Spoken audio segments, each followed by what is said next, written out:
찬송가 492장입니다. 나의 영원하신 기여. 나의 영원하신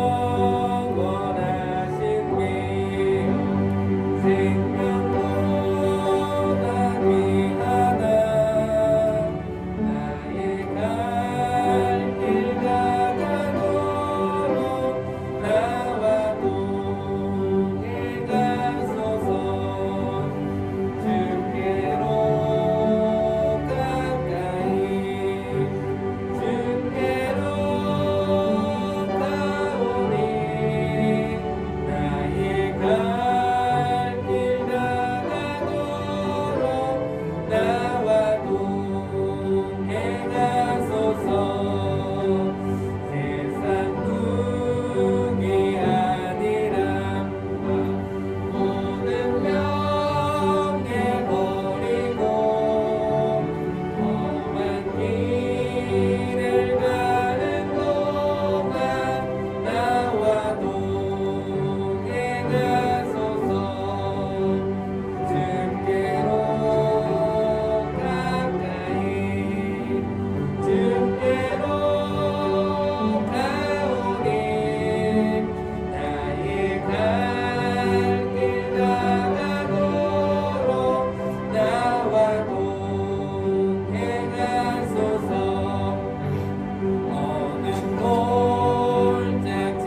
주를 더욱 사랑합니다. 낡고 미련한 천국에 나의 영혼 들어가겠네. 날마다 주를 찬송하겠네. 주여 사랑의 줄로 나를 굳게 잡아 매소서. 날마다 주를 찬송하겠네. 주여 사랑의 줄로 나를 굳게 잡아 매소서.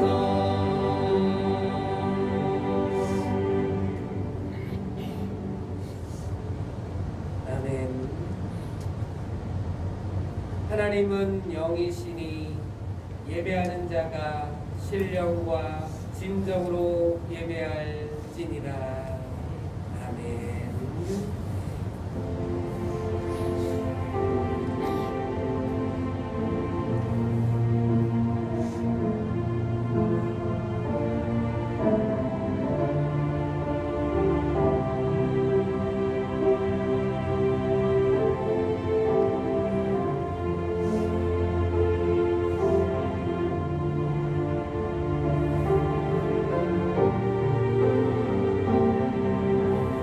나는 하나님을 예배하는 예배자입니다. 나는 하나님을 예배하는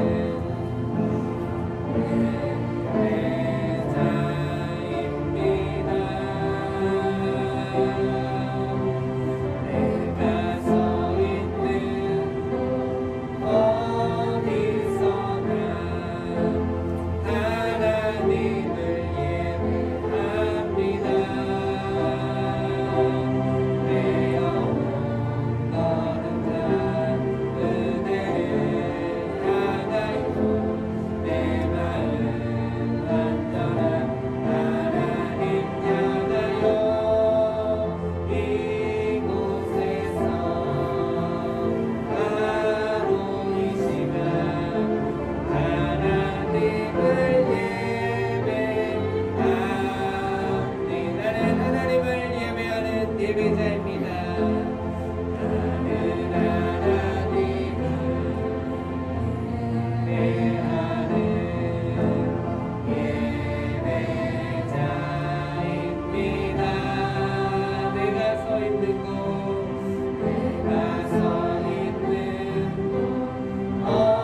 어디서나 하나님을 예배합니다.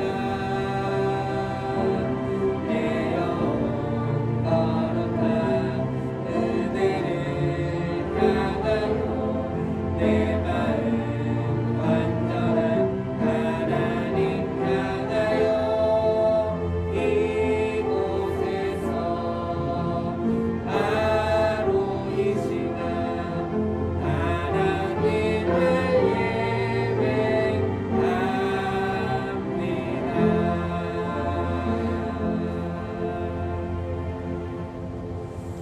다 같이 마음을 정리하시면서 이 시간 이 예배를 위해서 잠시 묵상으로 기도하도록 하겠습니다.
다 같이 사도신경 하심으로 우리의 신앙을 하나님께 고백하도록 하겠습니다. 전능하사 천지를 만드신 하나님 아버지를 내가 믿사오며 그 외아들 우리 주 예수 그리스도를 믿사오니 이는 성령으로 잉태하사 동정녀 마리아에게 나시고 본디오 빌라도에게 고난을 받사 십자가에 못 박혀 죽으시고 장사한 지 사흘 만에 죽은 자 가운데서 다시 살아나시며 하늘에 오르사 전능하신 하나님 우편에 앉아 계시다가 그리어서 산자와 죽은 자를 심판하러 오시리라. 성령을 믿사오며 거룩한 공회와 성도가 서로 교통하는 것과 죄를 사하여 주시는 것과 몸이 다시 사는 것과 영원히 사는 것을 믿사옵나이다. 아멘.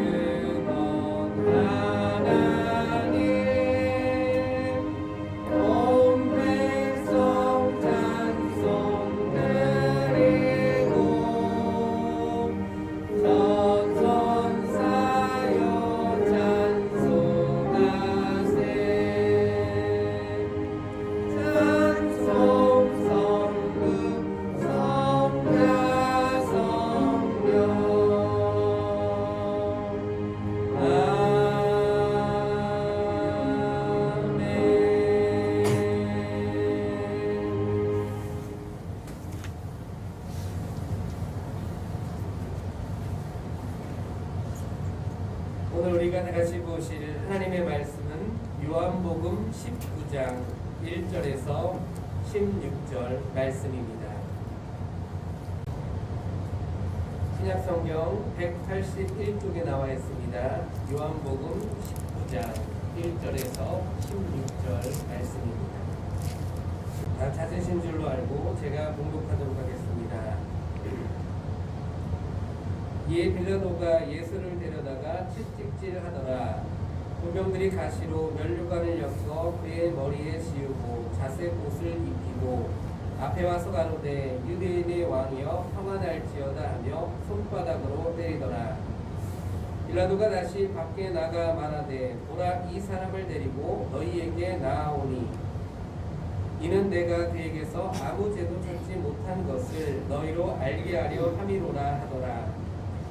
이에 예수께서 다시 면류관을 쓰고 자색 옷을 입고 나오시니 빌라도가 저에게 말하되 보라 이 사람이로다 하매 대제사장들과 하석들이 예수를 보고 소리질러 가는데 십자가에 못 박게 하소서 십자가에 못 박게 하소서 하는지라. 빌라도가 가로되 너희가 친히 데려다가 십자가에 못 박으라. 나는 그에게서 죄를 찾지 못하노라. 유대인들이 대답하되 우리에게 법이 있으니 그 법대로 하면 저가 당연히 죽을 것은 저가 자기를 하나님의 아들이라 함이니이다. 빌라도가 이 말을 듣고 더욱 두려워하여 다시 관정에 들어가서 예수께 말하되 너는 어디로서냐 하되 예수께서 대답하여 주지 아니하시는지라. 빌라도가 가로되 내가 내게 말하지 아니하느냐 내가 너를 놓을 권세도 있고 십자가에 못 박을 권세도 있는 줄 알지 못하느냐. 예수께서 대답하시되 위에서 주지 아니하셨다면 나를 해할 권세가 없었으리니 그러므로 나를 내게 넘겨준 자의 죄는 더 크니라 하시니. 이러함으로 빌라도가 예수를 놓으려고 힘썼으나 유대인들이 소리질러 가로되 이 사람을 놓으면 가이사의 충신이 아니니이다. 무릇 자기를 왕이라 하는 자는 가이사를 반역하는 것이니이다. 빌라도가 이 말을 듣고 예수를 끌고 나와서 박서이란 곳에서 재판석에 앉았더라. 이날은 유월절의 예비일이요 때는 제6시라. 빌라도가 유대인들에게 이르되 오라 너희 왕이로다. 저희가 소리 지르되 없이 하소서 없이 하소서 저를 십자가에 못 박게 하소서.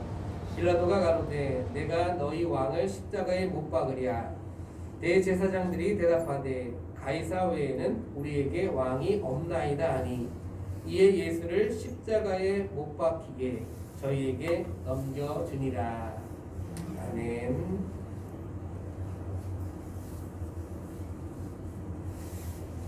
다같이 앞에 말씀을 잠시 고백하도록 하겠습니다.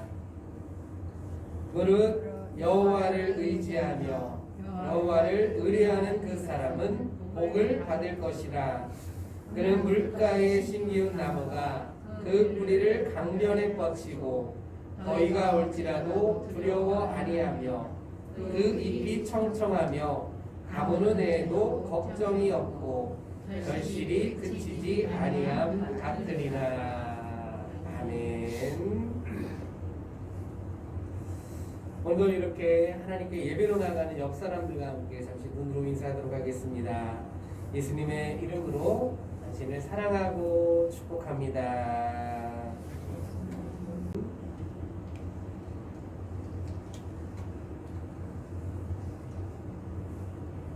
이렇게 오늘 이 시간도 하나님께 예배로 나아가는 우리 모두에게 하나님의 귀하신 은혜와 축복이 충만하기를 간절히 소망합니다.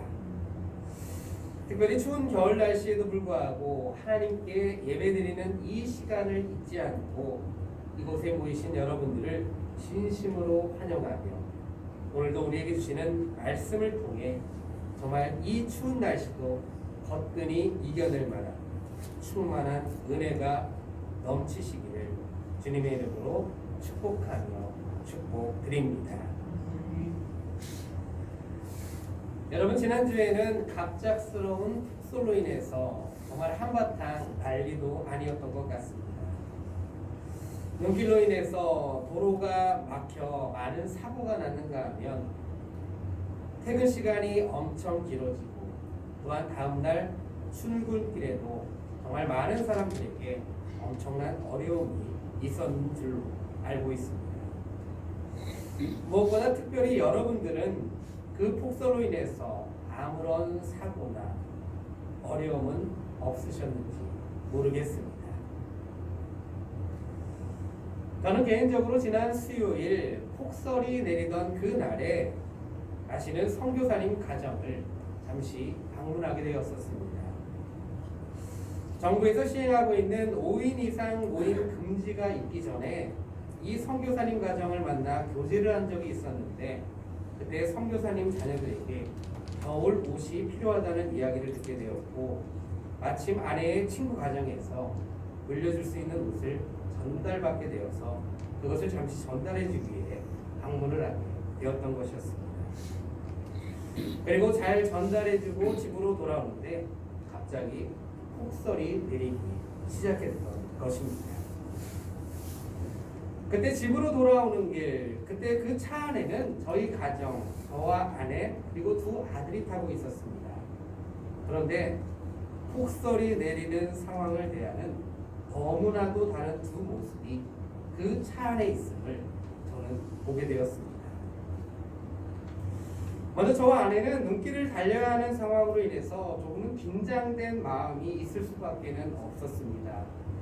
물론 처음에는 눈을 보니까 옛 추억도 이야기해보면서 이런저런 이야기를 나누기도 했지만 집 근처에 다다라서 도로가 잘 보이지 않을 정도로 눈이 내리게 되었고 차도 제어가 안 돼서 미끄러지는 상황이 벌어지다 보니 특히 저는 온통 운전하는 것에 집중을 하지 않을 수 없었습니다. 그러다 보니 불안한 마음과 두려운 마음도 생기게 되었고 정말 그러면 안 되지만 이러한 생각까지 해보게 되었습니다. 하필이면 왜 오늘 이렇게 눈이 많이 내리는 것인지, 더 나아가서는 하필이면 왜 오늘 옷을 전달해 주러 그곳에 갔던 것인지, 솔직히 불평하는 마음까지 있었습니다. 그런 반면에 저희 아들들도 그 차에 타고 있었습니다. 저희 아들들은 뒷자리에서 핸드폰을 보면서 어찌된 일인지 이러한 상황에 대해 아무런 감각이 없었습니다. 그저 그들의 온통 집중된 것은 집으로 도착하면 그 핸드폰을 그만 봐야 되니까 계속 묻습니다. 집에 언제 도착할 것인지. 그것만 아닙니다. 온통 핸드폰에만 집중이 되어 있다 보니 핸드폰을 얼마나 더 볼 수 있느냐에만 그 신경이 곤두세워져 있을 뿐 눈길에 대한 위험성이라든지 두려운 마음 아이들에게 전혀 없었습니다.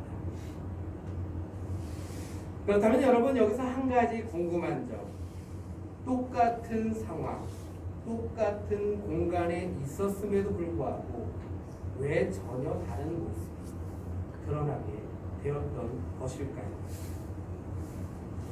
그것은 바로 바라보는 초점이 달랐기 때문이었을 것입니다. 저는 온통 폭설과 눈길, 이것에만 초점이 맞춰져 있다 보니 그에 따른 마음과 행동이 나타나게 된 것이고, 아이들은 온통 핸드폰, 이것에만 초점이 맞춰져 있다 보니까 그에 따른 모습이 나타나게 되었던 것이라는 것입니다.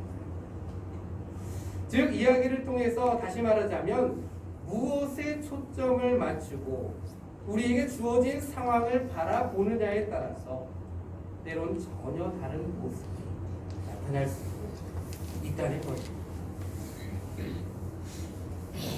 그리고 여러분 이러한 사실은 더 나아가서 우리의 인생 가운데 어디에 초점을 맞추고 살아가느냐에 따라서 전혀 다른 삶의 모습이 주어질 수도 있음을 생각해 보게 합니다.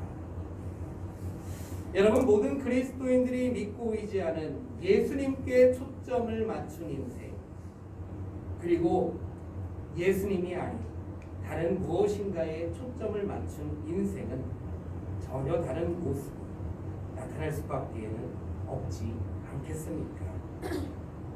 그리고 당연히 예수님을 믿는 우리는 예수님께 초점을 맞춘 인생이 되어질 때 그야말로 은혜가 넘치는 삶, 하나님께서 주시는 감사와 기쁨이 넘치는 그러한 삶이 될 수 있을 줄로 믿습니다. 그런 의미에서 오늘 본문 말씀을 보자면 오늘 본문 말씀에는 예수님을 신문하고 또한 예수님을 채찍질하며 결국에는 십자가의 죽음으로 내는 빌라도의 이야기가 소개되고 있는데, 이 이야기는 예수님께가 아니라 사람에게 또는 다른 것에 초점이 맞춰져 있는 것이 얼마나 위험한지를 말해주고 있습니다.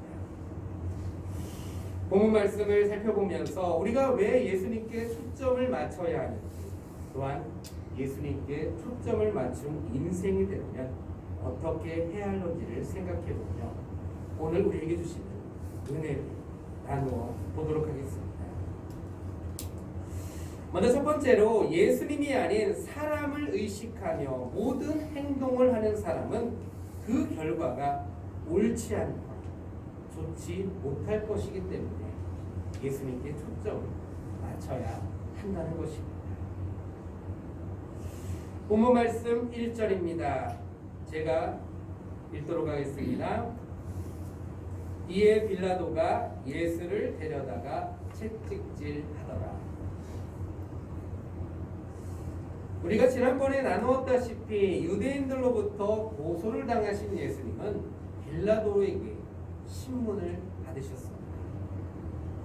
잠시 지난번에 나눈 말씀을 떠올려 보면 빌라도는 예수님이 누구이신지 또한 예수님이 무슨 죄를 지으신 것인지 이것저것을 물으며 예수님의 죄의 여부를 따지지 않았었습니다.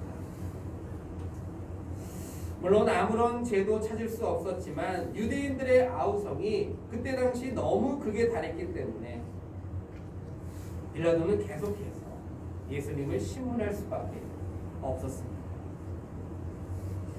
그리고 오늘 본문 말씀에 보면 빌라도는 급기야 예수님께 어떻게 했다고 합니까? 예수를 데려다가 채찍질하더라. 이전에는 말로만 했다면 이제는 예수님께 채찍질을 하기까지 했다고 합니다. 그런데 여러분, 사실 이러한 빌라도의 모습, 이것은 그가 예수님을 죄인으로 인정했기 때문에 취한 행동이 아니었다라는 것입니다. 사실은 오히려 예수님을 석방하기 위해서 이러한 행동을 취했던 것이었습니다. 여러분, 빌라도는 예수님께로부터 아무런 죄를 찾지 못했노라고 그것도 여러 번 고백을 했었습니다. 그럼에도 불구하고 유대인들은 그의 말에 어떻게 했었습니까? 그에게 계속해서 소리를 치며 예수님을 죽이라고 요구했습니다. 그래서 빌라도는 만약에 예수님을 채찍질하여 모욕을 주고 고통스럽게 한다면 유대인들이 만족스럽게 여기지 않을까 생각을 해보게 되었던 것입니다.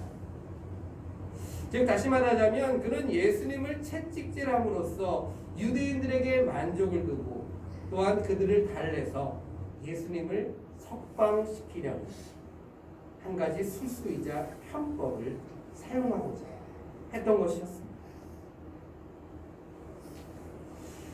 그러나 여러분, 물론 이렇게까지라도 예수님을 석방하려고 했던 모습을 본다면 그나마 봐줄 만한 행동이었다고도 할 수 있겠지만 사실 따지고 보면 아무런 죄를 찾을 수 없다면 그냥 석방시키는 것이 더 당연한 모습 아니었겠습니까?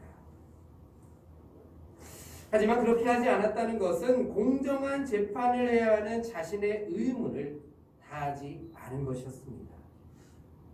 그리고 더 나아가서는 유대인들, 즉 다른 말로 하자면 사람을 의식하고 행하는 것이 얼마나 위험하고 또한 옳지 못한 모습으로 이어지게 되는지를 잘 보여주고 있는 것입니다. 여러분, 그렇습니다. 참으로 빌라도는 성도인 우리가 결코는 모방해서는 안 될 삶의 방식을 소유한 자였습니다. 하나님을 주라 고백하는 사람은 무슨 일을 하든지 사람들에게 잘 보이려고 눈가림하지 않도록 주의해야 하지 않습니까? 우리는 사람들의 종이 아니라 하나님의 일꾼, 예수님의 제자이기 때문에 언제든지 중시해야 할 것은 바로 하나님의 뜻입니다. 즉 다시 말하자면 우리의 선택과 결정이 하나님의 뜻에 근거된 것이라면 그 누가 무슨 말을 하든지 개의치 않고 그 말씀에 온전히 순종해야만 한다는 것입니다. 설사 그 과정에서 그야말로 심각한 위기가 예상될지라도 말입니다. 여러분, 이러한 모습에 아주 훌륭한 모범을 보여주었던 한 사람이 있습니다. 그는 하나님의 사람 다니엘로서 그는 날마다 3번씩 같은 장소에서 같은 시간 하나님 앞에 기도 생활을 했었습니다.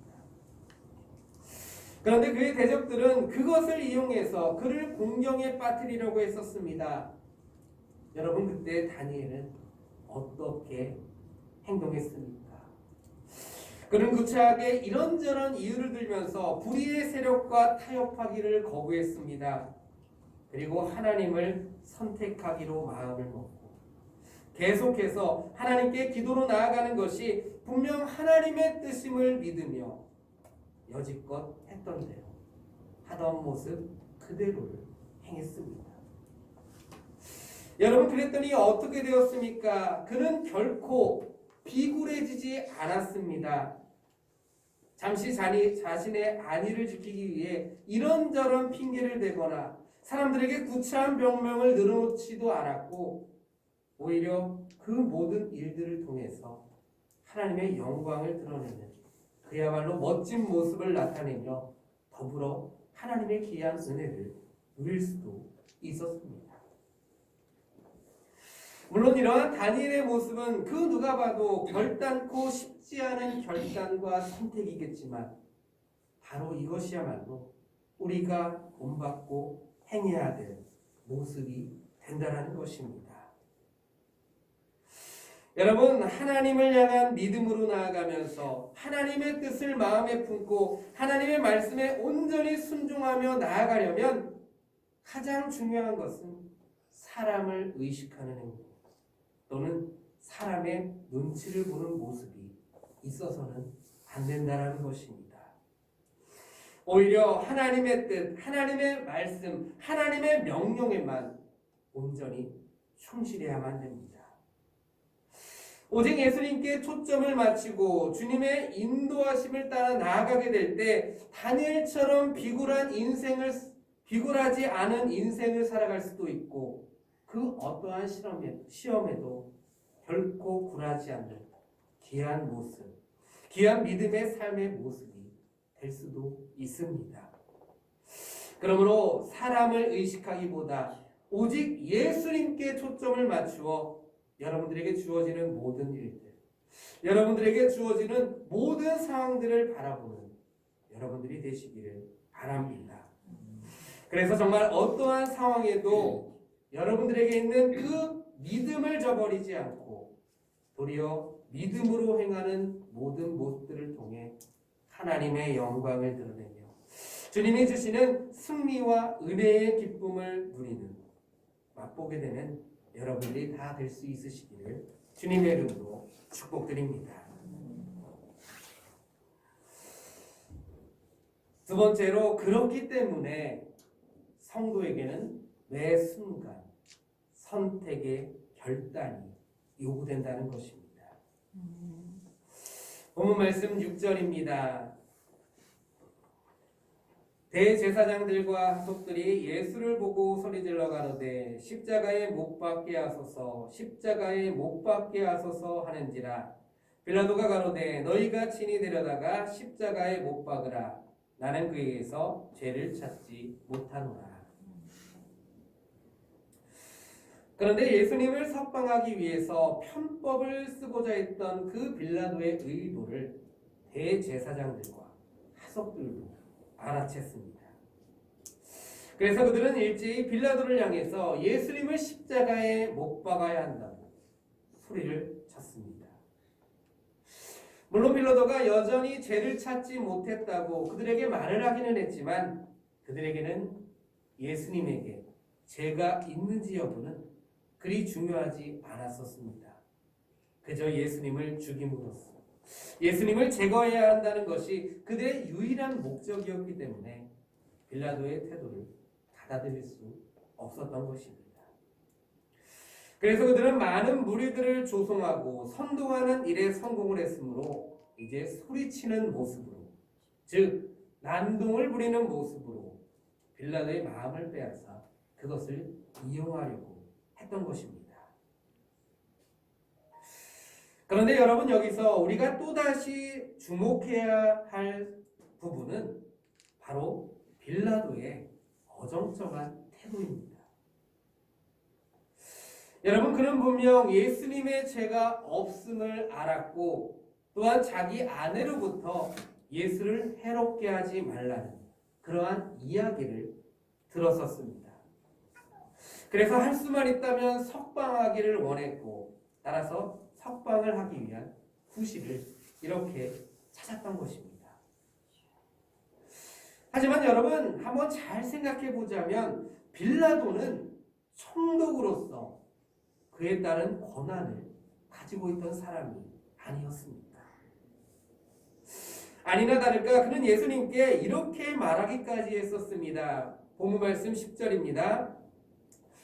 빌라도가 가로되 내게 말하지 아니하느냐, 내가 너를 놓을 권세도 있고 십자가에 못 박을 권세도 있는 줄 알지 못하느냐. 그는 분명 예수님을 놓을 권세도 있었고 예수님을 십자가에 못 박을 권세도 있었습니다. 즉 다시 말하자면 그는 굳이 어떠한 구실을 찾지 않아도 총독의 권한으로서 예수님을 석방하고자 한다면 얼마든지 석방하는 것이 가능했다라는 것입니다. 그러나 여러분, 그렇게 하진 않은 그 이유는 과연 무엇이었겠습니까? 그것은 두 마리 토끼를 다 잡으려고 하는 그러한 마음 때문이었습니다.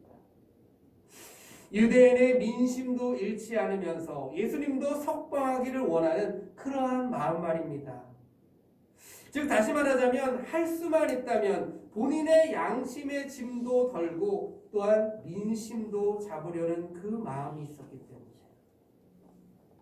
이도저도 잡지 못하는 사면 초가의 상황에 이르게 되었던 것입니다. 그리고 여러분, 이러한 빌라도의 모습은 특히 우리가 경계해야 할 사람의 방식 가운데 하나라는 것입니다. 여러분, 영적인 세계에서는 언제든지 둘 가운데 하나만을 선택할 것이 요구됩니다. 마태복음 6장 24절 말씀입니다. 한 사람이 두 주인을 섬기지 못할 것이니 혹 이를 미워하며 저를 사랑하거나 혹 이를 중히 여기며 저를 경히 여김이나 너희가 하나님과 재물을 겸하여 섬기지 못하느니라.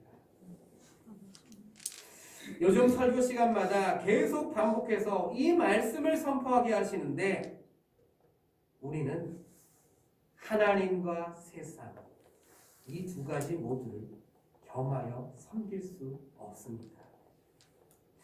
예수 그리스도의 제자이면서 동시에 마귀의 일꾼이 되지는 못한다라는 것입니다.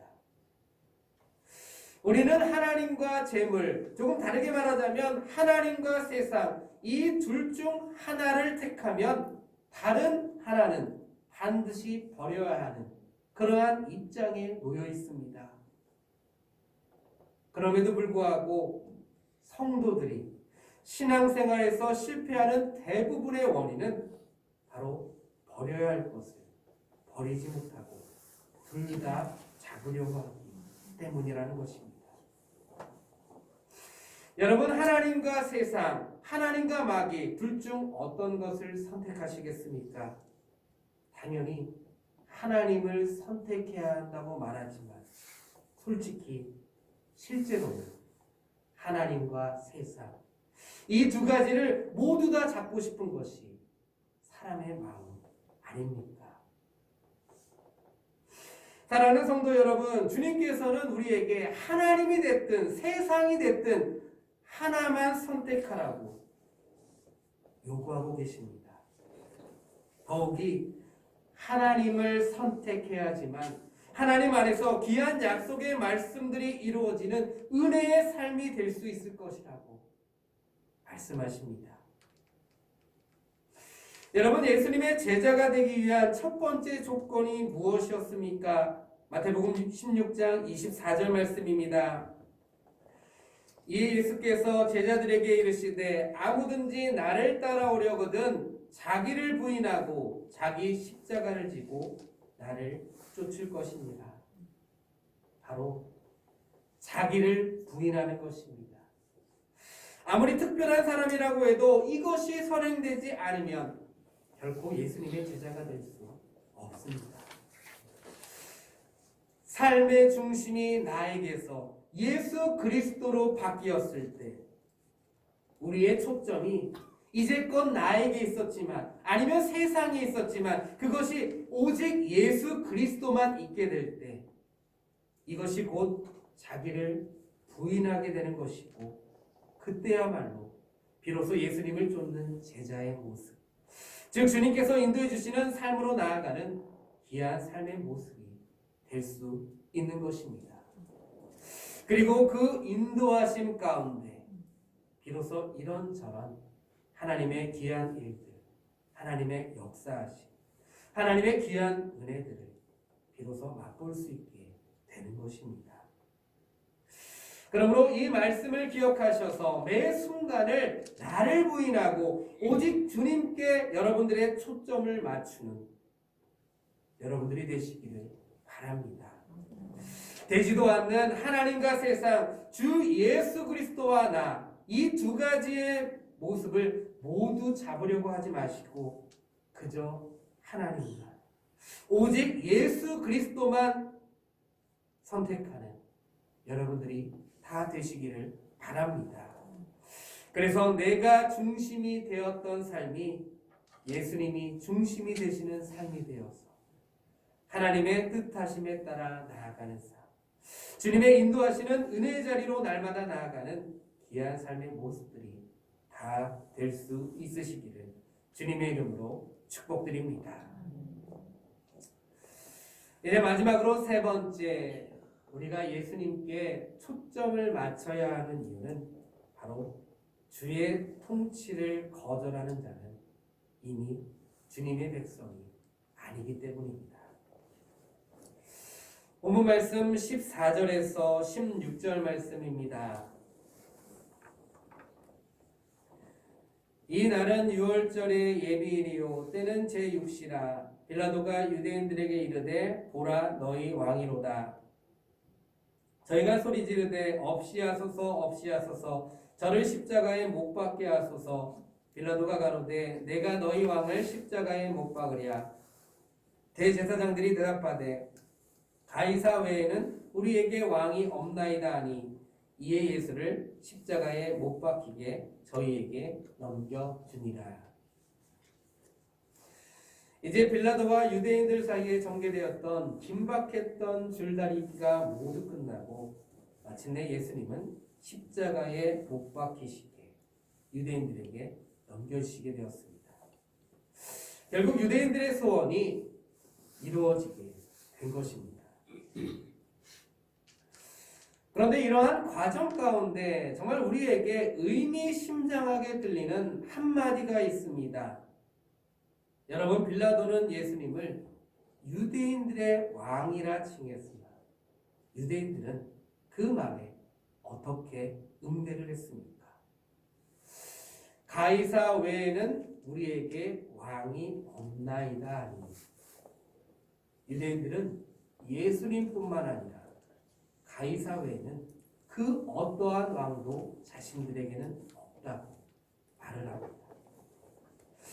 물론 이것은 빌라도에게 듣기 좋은 말을 한 것이라고 할 수도 있겠지만 결코 하나님의 백성, 하나님의 선민이었던 그들이 해서는 안 될 그러한 말이지 않습니까?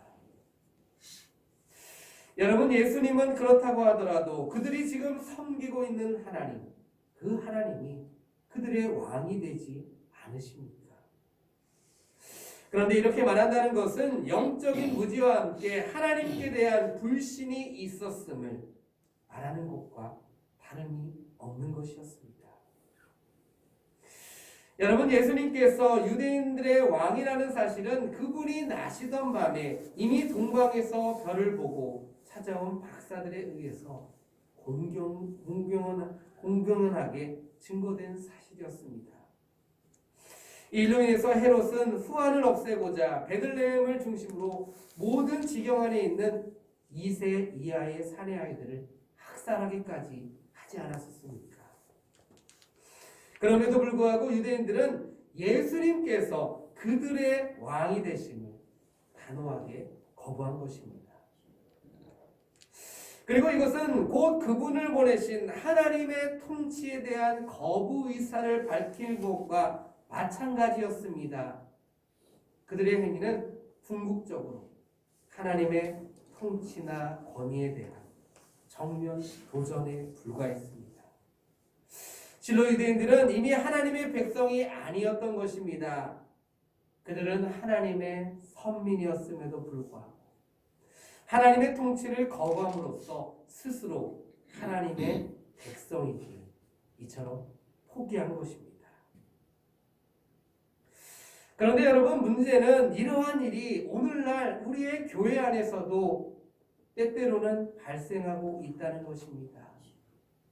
대개의 사람들이 참된 성도와 교인을 구분하는 일에 어려움을 느끼지 않습니까? 그러나 이것을 구분하는 것은 지극히 간단합니다. 즉, 주의 통치를 받아들이는 사람은 참된 성도가 되는 것이고, 주의 통치를 거절하는 이들은 그저 교인이 될 뿐입니다. 그래서 우리가 잘 아는 바울은 언제든지 자기 의지를 쳐서 주님께 자신을 굴복시켰습니다. 즉 다시 말하자면 주님의 통치를 온전히 따름으로써 자신이 주님의 백성이 됨을 증거하고자 했던 것입니다. 그리고 이것이 우리가 참 성도로서 살아갈 수 있는 유일한 방법이자 올바른 모습이 된다라는 것입니다. 사랑하는 성도 여러분, 지금 여러분들에게 있어서 여러분들의 인생 가운데 과연 이 예수님의 위치는 어디에 존재하고 계십니까? 예수님이 여러분들의 머리가 되십니까? 아니면 여러분들의 가슴이 되십니까? 아니면 발끝, 아니면 여러분들의 가운데 없으십니까? 여러분들이 참된 성도임을 인정받으려면 여러분들의 인생 전체를 통틀어서 그것을 통제하는 의지의 자리에 오직 그분이 계시게 해야만 합니다. 무엇이든지 그분이 결정하시는 바를 쫓고자 할 때 여러분들은 비로소 참된 성도로 인정을 받을 수 있게 될 것입니다. 그러므로 이 말씀을 의지해서 예수님께 여러분들의 초점을 맞추고 주님의 통치를 받으며 주님의 인도하심을 따르는 여러분들이 되시기를 진심으로 축복드립니다. 그래서 주님의 통치 아래 주님께서 인도해 주시는 귀한 삶의 모습으로 나아가며 주님을 따르는 자에게 주어지는, 주님의 통치를 받는 주님의 백성에게 주어지는 구원의 은혜와 축복의 은혜, 그리고 언제나 평안과 감사가 넘치는 귀한 삶의 모습들이 다 될 수 있으시기를 주님의 이름으로 축복드립니다. 말씀을 한번 정리해 보도록 하겠습니다.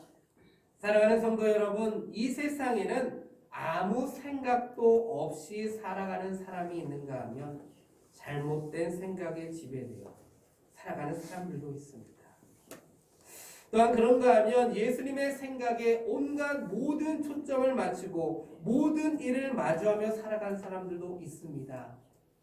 당연히 우리의 존재 가치는 예수님과의 관계에 전적으로 달려 있으므로 예수님께 초점을 맞추고 그분이 어떻게 생각하시고 무엇을 원하시는가 하는 것이 우리들의 초미의 관심사가 되어야 될 줄로 믿습니다. 그러므로 사람을 의식하고 행동하려고 하기보다는 오직 예수님께 초점을 맞추어 하나님의 뜻하심에 따라 여러분들에게 주어지는 모든 일들을 행하는 귀한 모습들이 되시기를 바랍니다. 매 순간 하나님과 주님을 택하며 그분의 인도하심에 따라 온전히 순종하며 나아가는 여러분들이 되실 수 있으시기를 진심으로 바랍니다.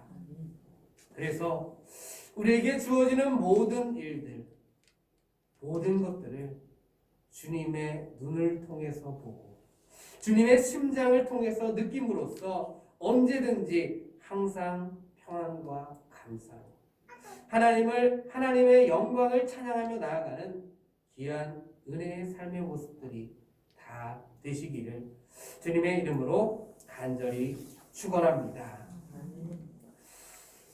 다같이 오늘 말씀을 생각하시면서 잠시 기도하기를 원합니다. 우리의 모든 시선, 우리의 모든 초점이 오직 예수님께로만 맞춰져 있는 그러한 모습이 되게 하셔서 하나님과 예수님만 선택하며 언제든지 주님의 눈을 통해서 모든 일을 보며 주님의 심장을 통해서 모든 것을 느끼게 하셔서 항상 평안과 감사가 넘치는 귀한 은혜의 삶의 자리로 나아갈 수 있게 하시기를 다같이 기도하도록 하겠습니다. 하나님 아버지 감사합니다. 오늘 하나님의 말씀을 통하여서 정말 우리가 바라봐야 할 것, 우리가 의지해야 할 것, 우리가 정말 우리의 초점을 맞추고 나아갈 것이 무엇인지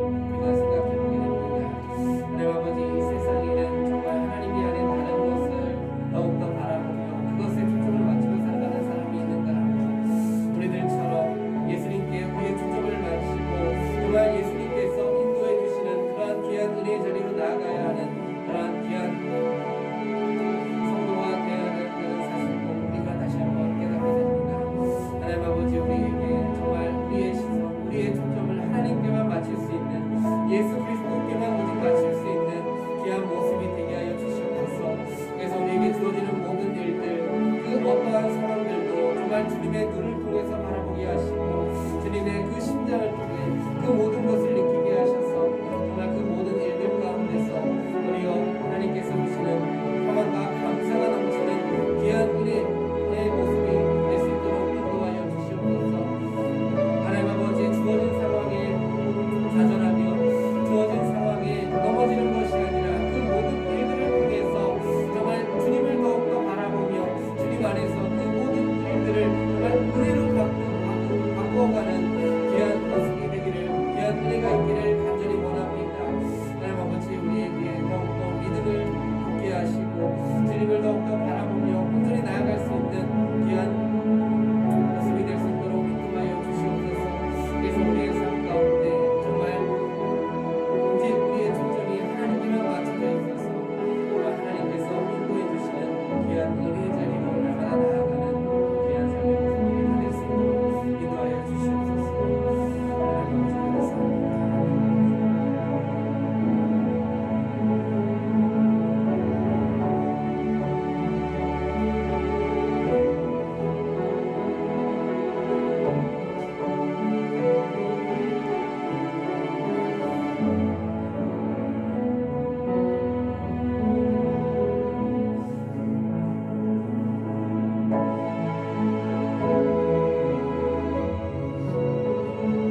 오늘도 주 앞에 나올 수 있는 힘을 주신 아버지 감사합니다.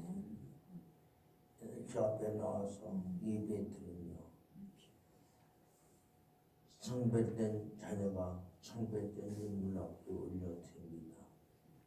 11절 아버지 올려드리며 아버지 앞에 믿음 표현합니다. 아버지 저에게 하나님 너를 보여주시되 아브라함이 11절 아버지 앞에 올려서 그 보루했던 것이 놀라운 축복하심이 서리 심령 속에 가장 소용치게 하시고 충만케 해 주옵소서. 천열매 앞에 벌려드립니다. 아기 너의 예물과 너의 선생의 첫 열매와 너의 모든 성물을 요구하신다고 했습니다. 주님 앞에 드린 그 점 열매를 받아주시고 천의 마음과 중심이 하늘의 놀라운 복으로 충만케 하시며 역사에 주옵소서.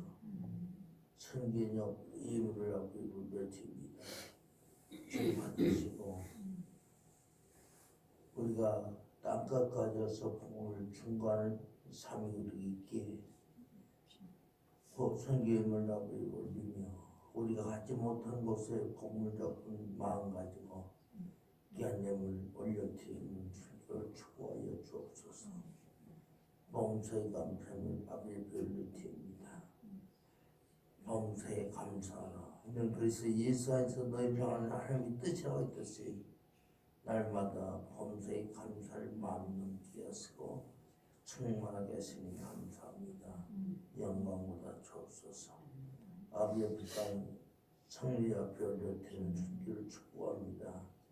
저의 마음과 중심 받으시고 나의 주인 되신 주님을 공개하는 마음 가지고 그 주님을 대입하는 마음 가지고 승리를 올리며 아버지께 믿음을 표현합니다. 저의 가정과 그 손길이 하늘의 놀라운 복으로 충만케 하시고 넘치게 하여 주옵소서. 예수의 이름으로 축복하며 기도합나이다. 아멘. 기도합니다. 지금은 주 예수 그리스도의 은혜와 하나님 아버지의 크신 사랑하심과 성령의 내주 충만 교탄 역사 우리 앞에 나와서 예배드리며 승리하는 한 해가 되기 원하는 모든 심령들 머리 위에 가장 우리 이부터 영혼도 함께 있을지어다. 아멘.